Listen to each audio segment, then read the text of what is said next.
Whether you wear a cowboy hat or a farmer's cap, if you've got cattle, you pay your beef checkoff. But did you know that for every dollar invested, it returns a $5 bill? So get to know your checkoff. Sponsor of this week's Samuelson Sez.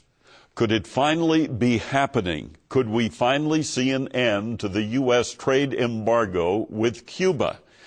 A little bit of history. It was back in 1960, after Fidel Castro turned the country into a communist country, that we imposed a partial embargo that became a full embargo in February of 1962.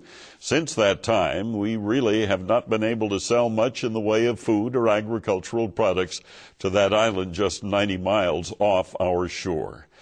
But maybe that will change. This week, Chairman of the House Agriculture Committee, Collin Peterson of Minnesota, introduced a bill, House Bill 4645, titled the Travel Restriction Reform and Export Enhancement Act, along with 30 other members of the House. It's a bipartisan effort. Names like Republican Congressman Jerry Moran of Kansas are on the bill, and it would open the Cuban market.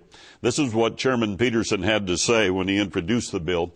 He said, helping feed Cuba is good for the U.S. economy and for the Cuban people. This bill increases the ability of our farmers to sell their products to Cuba, just like they do with our other trading partners. He said U.S. producers are the closest suppliers that can help meet the food and agriculture needs of the Cuban people, and opportunities to sell to paying customers in Cuba have been hindered by bureaucratic red tape and by arbitrary prohibitions. Well, let's hope that he gets the support he needs to move it through the House and on to the Senate.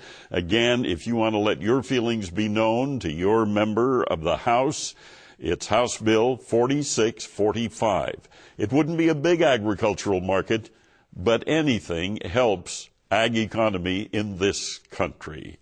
My thoughts on Samuelson Sez.